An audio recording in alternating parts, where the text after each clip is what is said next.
Abrimos, señoras y señores, la tertulia en este miércoles 5 de febrero del año 2025. Hoy les proponemos la mesa internacional, que además en realidad es una mesa monográfica. Tiene un tema único encarado de dos lados y un protagonista todopoderoso, ¿no? Donald Trump. Saludo a quienes van a acompañarnos en la mesa. Primero, Magdalena Vaz. ¿Cómo te va, Magdalena? ¿Qué tal? Mucho gusto. Doctora, encantada de estar de nuevo por acá. Sí, doctora en Relaciones Internacionales, ya la hemos escuchado, ya la hemos visto en este espacio. Bienvenida de nuevo, ¿no? Muchas gracias. También está acá en el estudio Leo Harari, con su experiencia en organismos internacionales que tantas veces hemos mencionado. Buen día, Leo. Buenos días para todos. Y saludo a distancia al economista Joaquín Tull, que va a participar de este intercambio, pero desde Londres, donde vive. Joaquín, buen día, buenas tardes, buen mediodía para ti, ¿no? Exacto, buenos días para ustedes desde una soleada Londres, para cambiar. Sí. ¿Temperatura? 4. ¿4? Bueno. Muy poquito. El presidente de Estados Unidos, Donald Trump, tiene en vilo a buena parte del planeta por el uso de aranceles como amenaza para la negociación con varios países.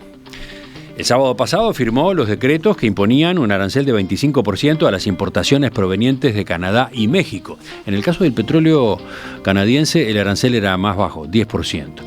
Y además dispuso una tarifa adicional de 10% a los bienes originados en China. Trump dijo que daba ese paso porque la mayor parte del fentanilo que circula en Estados Unidos viene de China e ingresa por las fronteras de Canadá y México. ¿Y qué fue lo que reclamó? Controles de esa circulación. Además, en el caso de México, insistió en su demanda para que se corte el flujo de migración ilegal hacia Estados Unidos. Hablando en conferencia de prensa, Trump defendió su política arancelaria. Tariffs are very powerful, both economically and in getting everything else you want. Tariffs for us, nobody can compete with us because we're the pot of gold. But los aranceles son muy poderosos desde el punto de vista económico y para obtener otras cosas que queremos.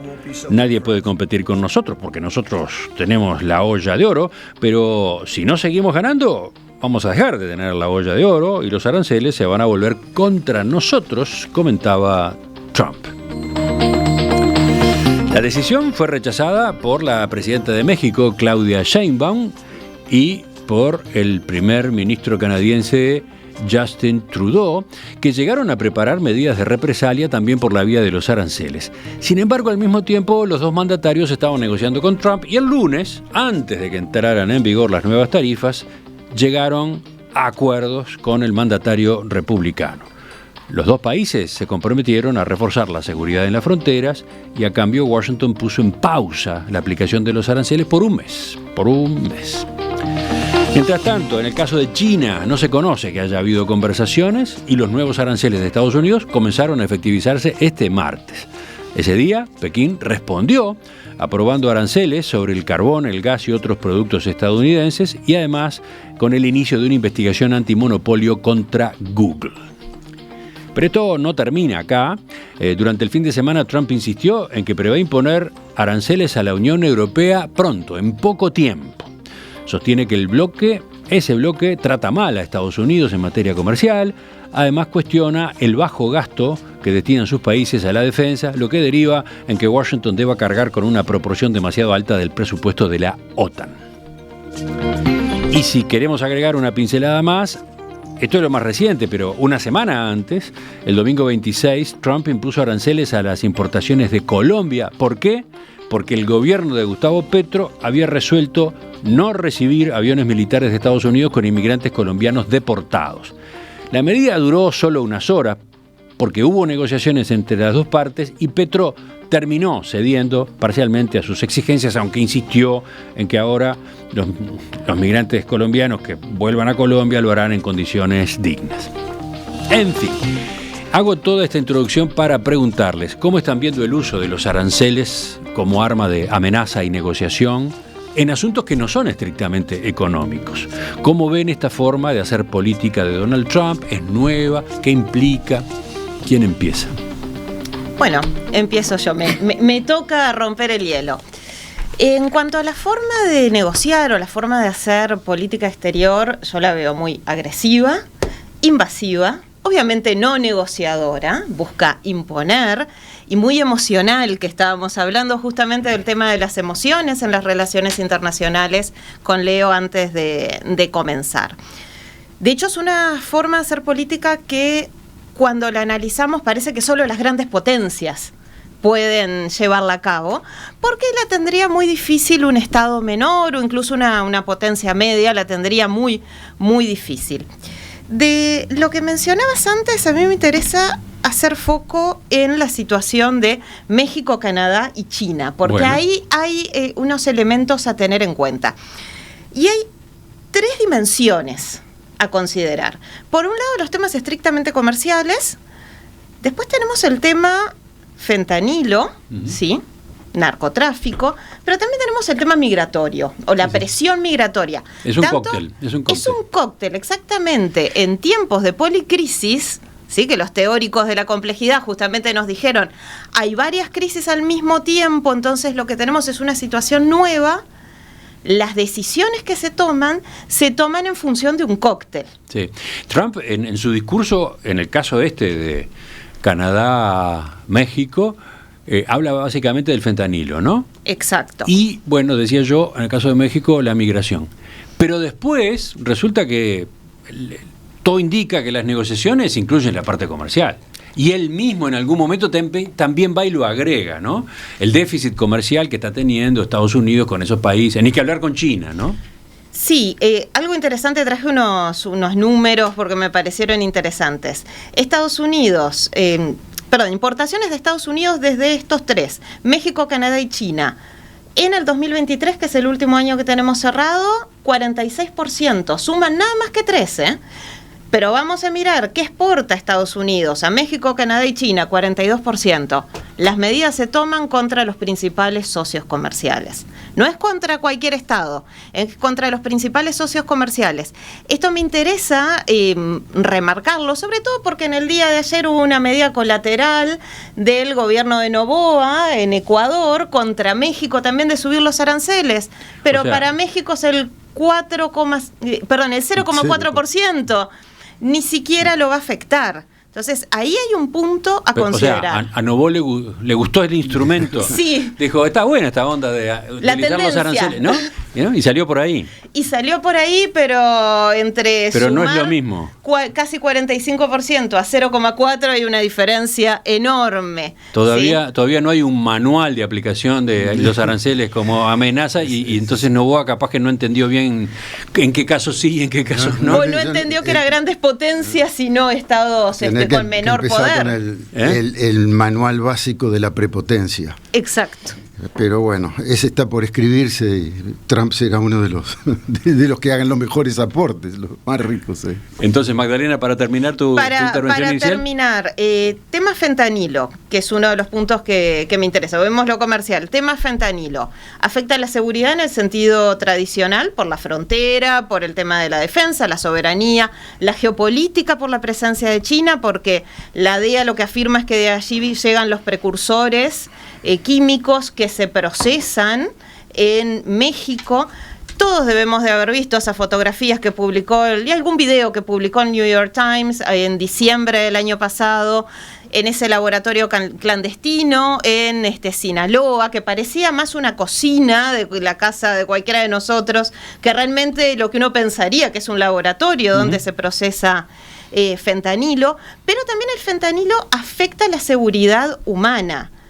Cada año en Estados Unidos mueren 100.000 personas por fentanilo. Es el tema de salud pública más importante. Así que esto en cuanto a fentanilo. Y solo me queda para cerrar esta parte, migraciones, 11 millones de migrantes irregulares en todo el territorio de Estados Unidos, pero Trump prometió deportar 1 millón este año.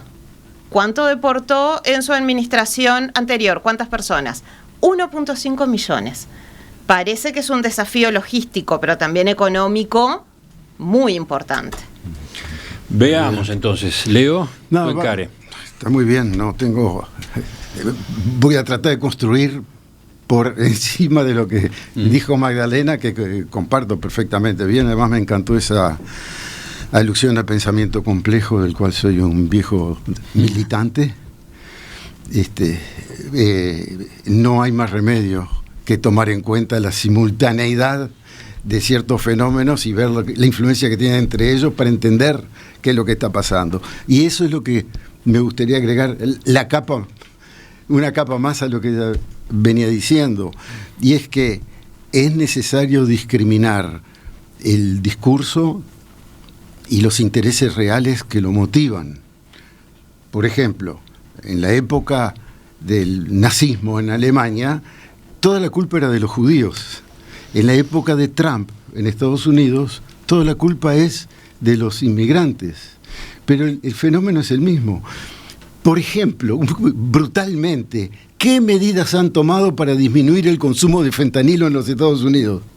¿Qué política de salud pública impresionante, abrumadora, espectacular tendría que haber tomado un gobierno para decir: se nos están muriendo 100.000 ciudadanos por año, vamos a dar vuelta al país para frenar? No. Estás hablando igual que la presidenta de México, Claudia Sheinbaum. Cuando reaccionó la presidenta a la imposición de los aranceles este fin de semana, uno de los planteos que hizo en su respuesta fue ese, Sí, ¿no? la salud pública. Y buena razón tiene. Pero yo lo traigo a atención por el hecho de que es necesario comprender el discurso, porque ese discurso tiene una coherencia y lleva a algún lado, que es el tipo de medidas que se toman, muy concreto. Y otra cosa es las herramientas que usan para promover esto. Si uno lo mira fríamente, el uso que está haciendo de los aranceles es sobre todo de amenaza. La prueba es que no tuvo ningún problema en 24 horas en tirar para atrás en Colombia, y ya está negociando con sus socios, y ya China dio una lista de respuesta a todo eso, o sea que entró ya en un sistema. Pero es una medida que en último análisis tiende simplemente a aumentar el flujo de dinero a Estados Unidos y disminuírselo a los demás. Todo el discurso de Trump está movido por eso. Por ejemplo, que gasten más en la OTAN porque nosotros estamos pagando mucho. Nos vamos a retirar de todos estos programas de Naciones Unidas porque nos cuestan caro. Vamos a olvidarnos de la ayuda al desarrollo porque ¿qué nos importa el desarrollo de los demás? Desarrollémonos nosotros, etcétera. Fíjate, a Trump le preguntaron el domingo qué podían hacer Canadá y México para evitar los aranceles. Como estaba el tema ahí caliente, el borbollón del asunto de las primeras medidas. ¿Cuál fue la respuesta de Trump? Tienen que equilibrar su comercio, número uno. Y además, por ejemplo, reconoció que en su conversación con Justin Trudeau habló de las dificultades regulatorias que encuentran los bancos estadounidenses para operar en Canadá. Sí. O sea, cuando le preguntan los periodistas, él maneja temas que no son los que en principio había esgrimido públicamente, ¿no? Claro, Exacto. porque uno es un discurso para el cuerpo electoral y para sus bases y para movilizar y para introducir el tema que estamos hablando antes de entrar aquí, la emoción, que es en cierto sentido contradictoria con la razón, impide pensar más claramente, y eso él mete y siempre hay un enemigo y siempre hay un malo y todos los extranjeros son asesinos y todos los criminales y por otro lado está negociando como un buen almacenero. Si es que existe lo bueno o malo. Es un promotor inmobiliario. La solución de Gaza es terminar de demoler todo para poder hacer edificios nuevos. Esos son los acuerdos de Abraham en última instancia. Y saquemos a los palestinos, pues los dejamos entrar para ser los choferes, los albañiles, los que sirvan en los restaurantes, las limpiadoras, y así tienen trabajo. Y nosotros vamos a poner los capitales junto con los sauditas, etcétera. Todas sus estructuras están hechas para hacer un buen negocio. Llora que le están robando a Estados Unidos por aquí y por allá, primera potencia económica del mundo aún, y hace al mismo tiempo un discurso que no permite analizar este tipo de cosas como intentamos hacerlo ahora, sino que da manija. La culpa es de los otros. Bueno, pónganse los auriculares porque está también Joaquín. Vamos a escucharlo a él. ¿Cómo observa? Desde lejos, desde lejos de esta mesa y cómo observa desde lejos de Estados Unidos también, cómo observa desde Londres todo esto que está pasando. Sí, es cierto. Lo interesante es que esto no es nuevo de Trump. O sea, él ya utilizó estos aranceles en contra de China en su primera presidencia, y digamos, lo bueno que él le ve a estas medidas es que él puede invocar, como se hizo en este caso, un decreto de emergencia económica para poder permitir al presidente implementar estos aranceles sin necesidad de recurrir al Congreso. O sea, un cambio en la política comercial de Estados Unidos con cualquiera de sus socios comerciales implicaría toda una negociación de términos y acuerdos que podría tomar meses y años. En este caso es algo que él puede implementar muy fácilmente, muy rápidamente, y yo me tomé el trabajo de ir a la página web de la Casa Blanca y ver las órdenes ejecutivas y leerlas, y ver qué es lo que se pone desde el punto de vista legal, y habla solamente del tema de la droga. Esto no es un tema comercial. La fundamentación efectivamente va por el lado de la droga. Exactamente. Por el simple hecho de que tanto México como Canadá, en estos dos casos, son países para los cuales el comercio representa por encima del 60% del producto. Para el caso de Estados Unidos es solamente un cuarto, es 25%.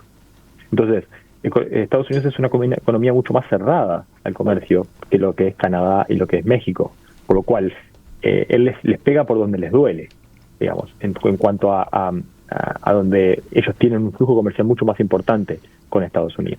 Ahora, a la básica, si vamos a leer un poco y vamos a la parte económica de los aranceles, ¿quién termina pagando estos aranceles? El consumidor americano. Porque al final, esto lo que hace es encarecer el costo de importar productos desde otros lados hacia Estados Unidos. Ahora, dependiendo de qué tipo de producto sea, depende de qué tan fácil es conseguir un sustituto en Estados Unidos o reemplazar la producción extranjera por la producción doméstica. El tema por ejemplo, de los vehículos que vienen desde México, que son empresas americanas que están basadas en México y que donde los vehículos van varias veces de un lado hacia otro de la frontera justamente para terminar el armado de estos productos. El hecho de que una empresa se vaya de México para establecerse en Estados Unidos, cambiar toda la forma de producción y que encarecería los costos por un tema de salarios y demás, eso no es algo que toma meses, sino que toma años para una empresa de moverse hacia otro país y relocalizarse. Eso es lo que en teoría está buscando Trump, ¿no?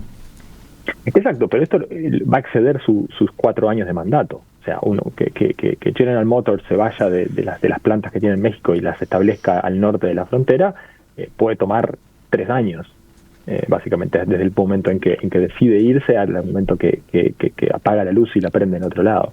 Entonces, desde el punto de vista económico, obviamente que Estados Unidos pierde, o el consumidor americano pierde con este tipo de aranceles. Es una paradoja, ¿no?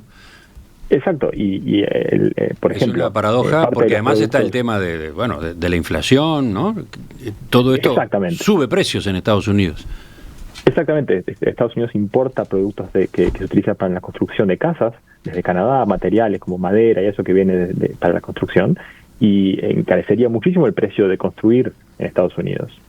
Lo mismo que la parte de la importación de alimentos frescos, de verduras y frutas desde México hacia Estados Unidos, encarecería el costo de los alimentos en Estados Unidos de una forma significativa. Entonces, ahí es donde se empieza a ver que en realidad la amenaza, que es lo que yo quiero basar mi argumento, la amenaza de unos aranceles, deja de ser creíble cuando uno empieza a ver los efectos finales que esto puede llegar a tener. O sea, esto es un sistema muy sencillo que en economía lo vemos en lo que se llama teoría de juegos. Una dinámica entre dos países, uno grande y uno chico, que convencen entre sí y obtienen un beneficio X, digamos, por tener cierta libertad de comercio entre ellos, jugando de forma cooperativa, lo que llamamos, los dos países cooperando en el comercio. En un momento determinado, un país grande decide que las condiciones son asimétricas, de forma totalmente unilateral, el país grande decide eso y cambia las reglas de juego.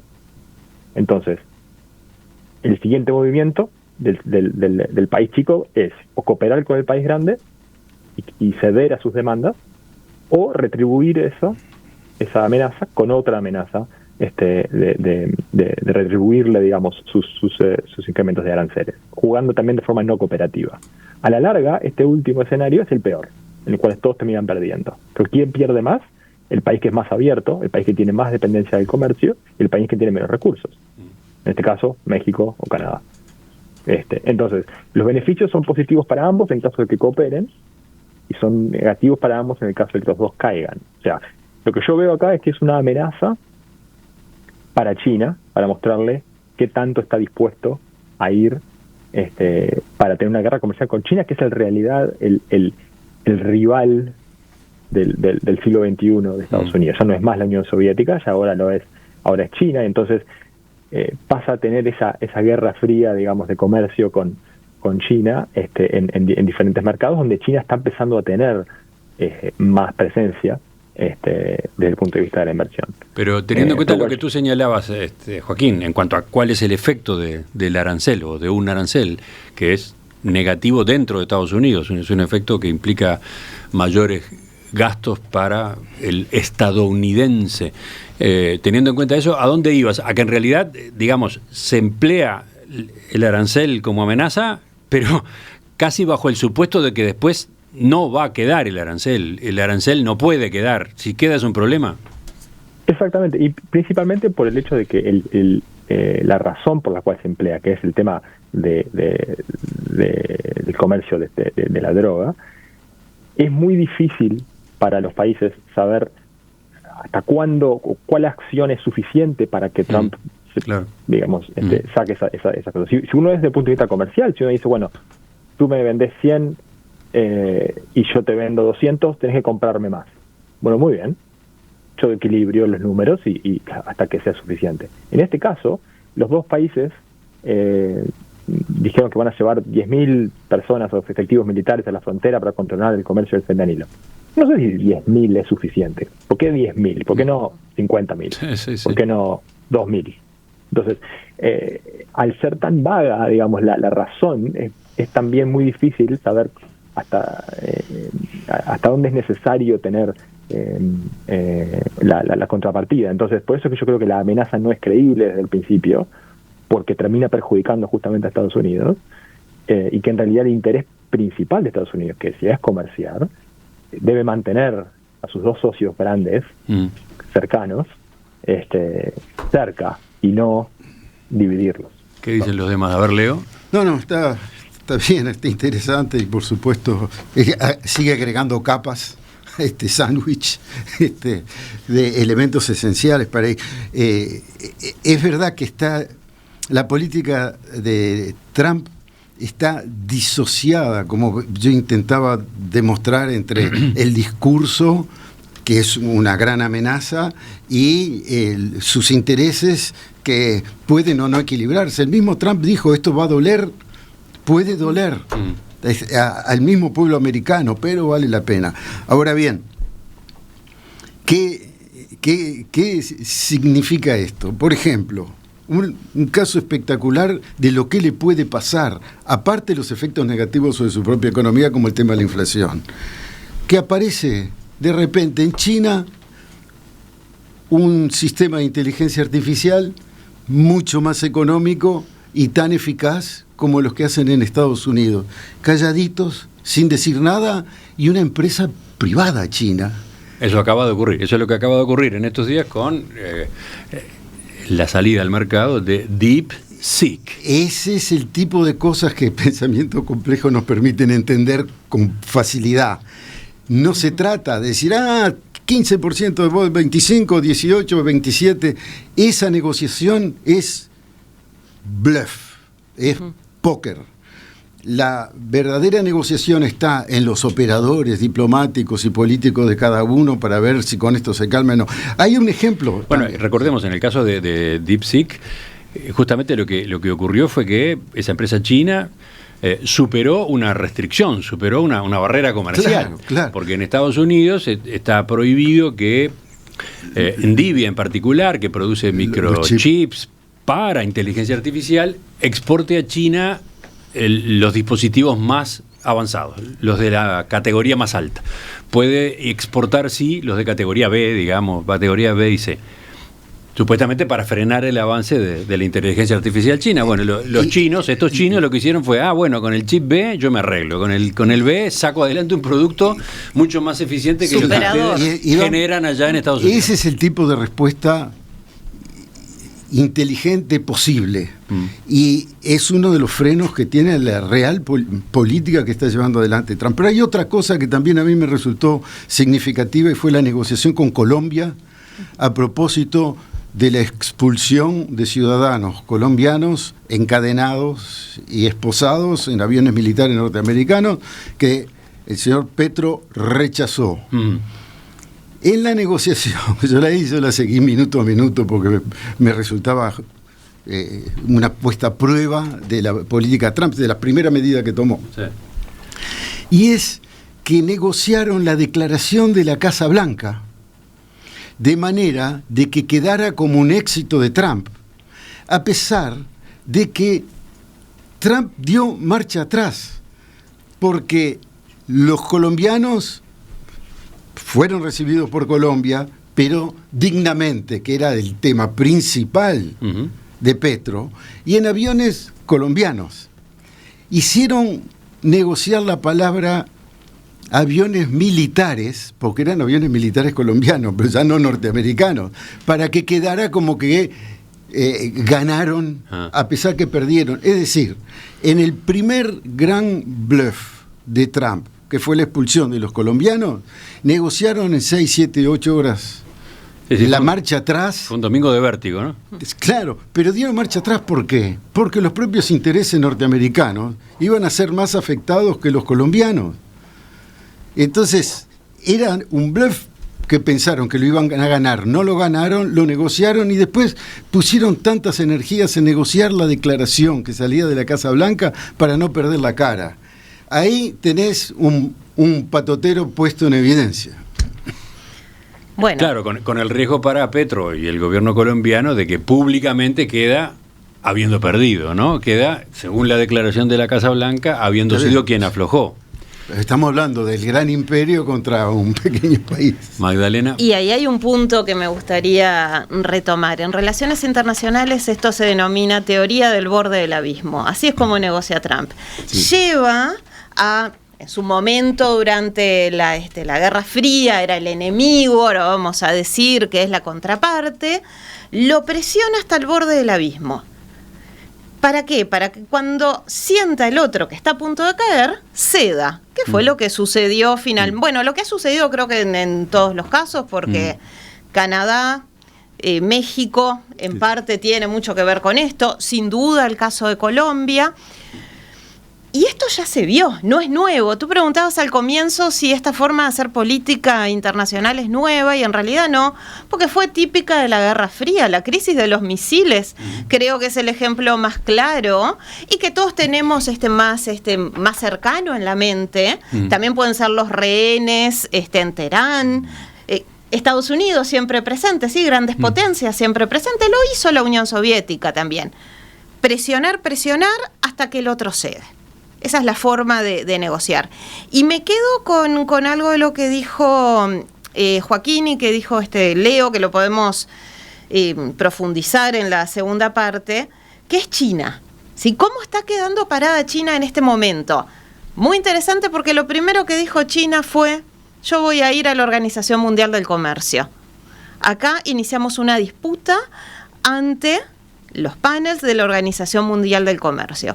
Justamente el sistema de solución de controversias tiene una segunda instancia que está bloqueada, que está detenida, que no está operativa.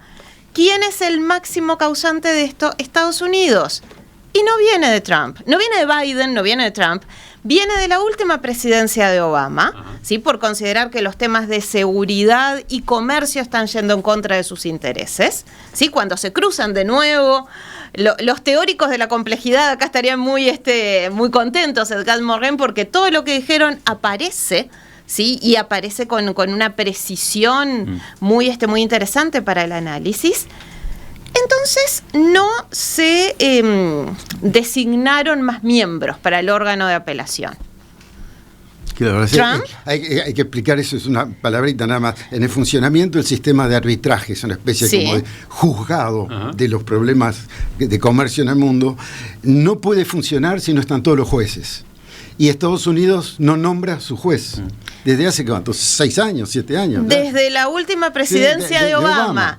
Entonces China aparece ahora como el superhéroe de la OMC y en realidad no estará intentando ocupar el lugar de Estados Unidos en el multilateralismo. Dejo la pregunta para más adelante. Sí, pero entonces Buen punto. va a la OMC, pese a que en la OMC se va a topar con ese problema. Por supuesto, Sí, pero sí. es un símbolo, es simbólico también. Yo creo en el Claro, multilateralismo. Están diciendo eso. O sea, Nosotros el que creemos en las Estados reglas del Unidos juego. descree. Pe- Lo otro que anoto es lo que dice Trump, ¿no? Que no tiene apuro por hablar con Xi Jinping. Recordemos, está viendo un timing distinto, ¿no? Con Canadá, con México, arregló rápido, en unas horas nada más. Arregló la pausa, ojo, no está arreglado el diferendo con uno ni con el Sí, otro. lo Arregló que hay 30 días para seguir negociando. Sí, lo que dicen los mexicanos es que esto se puede llegar a prorrogar 30 días más Bueno, y 30 días Está. más. Pero con China no, ha habido conversaciones. Trump dice no tengo apuro y bueno, China tomó decisiones y estamos ahí, sí, ahí estamos en un escenario de va a ser- guerra, entre comillas. Va a ser mucho más sofisticada la batalla, digamos, porque no es de todo o nada en un momento, ahí hay una visión estratégica y además intervienen otros. Pero lo que me parece está bien, porque para que sea complejo no tiene que ser confuso. Bueno, es cierto eso, sí, sí. Entonces, para ayudar un poco, el hilo conductor de todo esto es una política proteccionista que enfrenta el dogma actual del orden mundial que tenemos y que Trump está cambiando. Es decir, antes los tratados de libre comercio, acá se peleaba para no tener un tratado de libre comercio con Estados Unidos. ¿Por qué? Para defender nuestros deseos de desarrollo y etcétera. Bueno, igual de todas maneras tampoco Estados Unidos estaba muy ansioso de hacer un tratado con nosotros. Hoy en día es otro mundo. Ajá. Es otro mundo. Tenemos un país más rico del mundo, el militarmente más poderoso del mundo, que está diciendo: todos nos roban a nosotros, somos demasiado buenos, estamos regalándole dinero a terroristas, estamos financiando cosas inútiles, nosotros queremos ahora que cada cual pague las cuentas, las pague bien, y es el hilo conductor de la política exterior norteamericana en una etapa de su historia en la que está perdiendo hegemonía. Entonces dice, no quiero perder más hegemonía. Tenemos que conquistar territorio, tenemos que conquistar mercados, tenemos que meter más plata en la bolsa. Digo nada más, esa es la referencia para que la complejidad no se transforme en confusión. ¿Y Joaquín qué le agrega al final de este primer enfoque?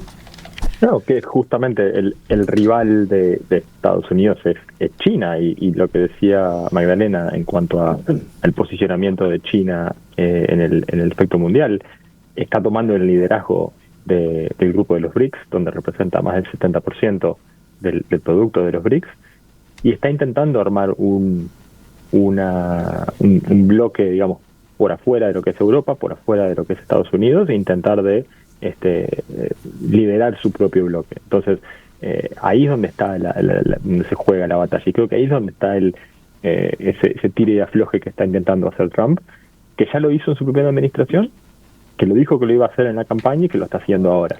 Sí, lo que pasa es que ahora, digamos, arrancó con todo, ¿no? O sea, es una especie de ametralladora.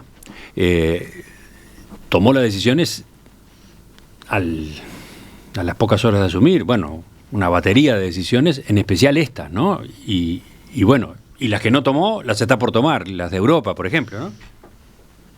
Sí, yo creo que cuanto más Estados Unidos aparezca como cediendo a determinadas medidas que los países toman, menor va a ser la amenaza, digamos. ¿Tú decís que se va a ir devaluando la herramienta? Sí, a no ser que lo esté haciendo con China. Y con China está incrementando significativamente el alcance de las tarifas, que antes era simplemente con vehículos eléctricos o con el acero y el aluminio, con algunas excepciones a algunos artículos electrónicos.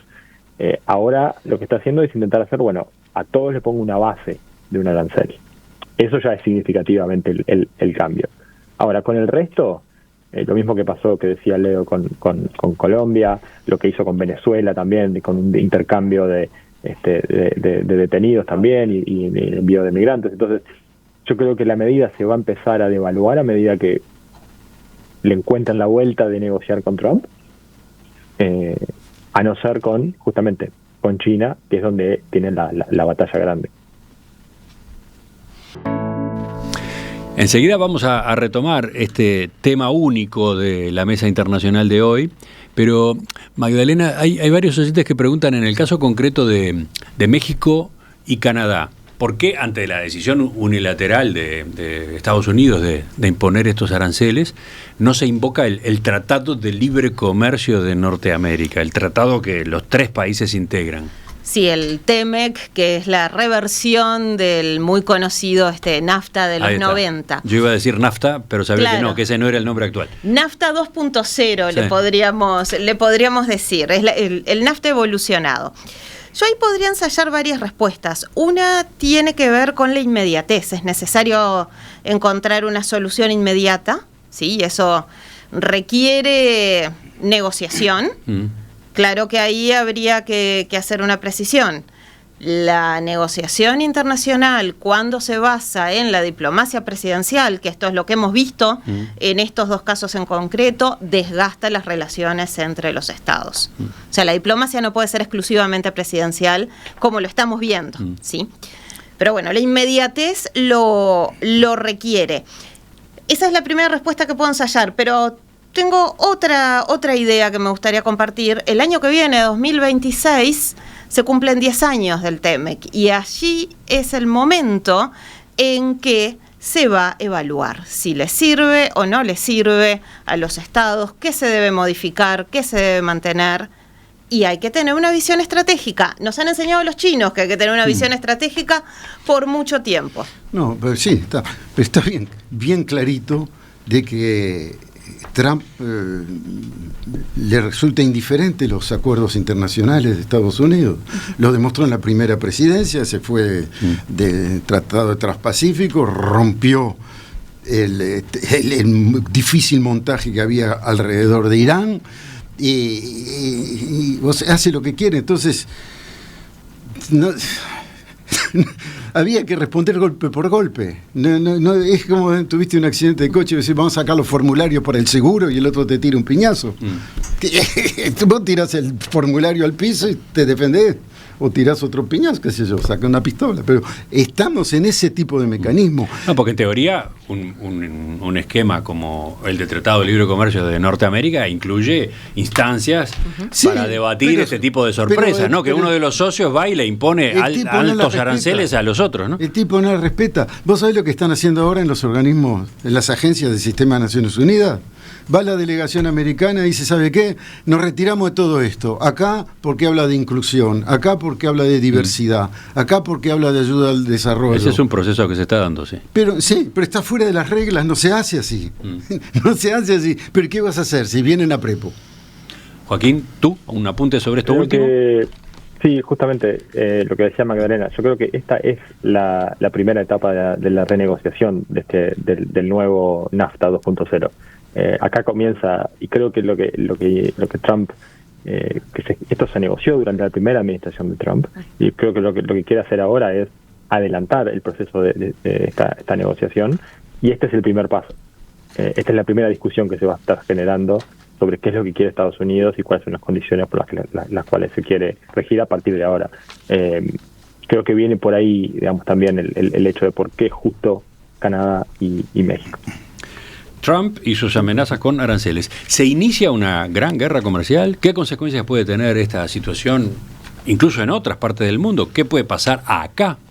¿Qué golpes podemos sentir por este lado? Ya volvemos con la segunda parte de esta edición de la Mesa Internacional.